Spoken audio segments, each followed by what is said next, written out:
Tignan yung mga katomang mga tubig rito. Nasa gilid lang siya ng highway. Oh. Kabilaan yan mga katoma. Oh. Ayan, oh. Libre kung sa Manila naghihirap ng tubig, dito sagana sa tubig. Galing yan mga katoma ng Bukal. Galing sa bundok. Kaya ang mga bus dito na sila kumukuha ng tubig. Ayan, oh. Panglagay nila sa CR ng mga bus, mga radiator.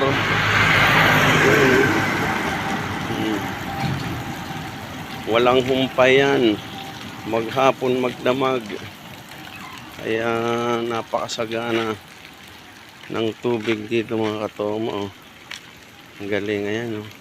Hanggang doon paikot lahat ng kalsada, oh. Kabilaan.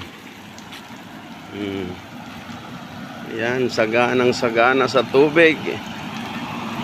Sana all.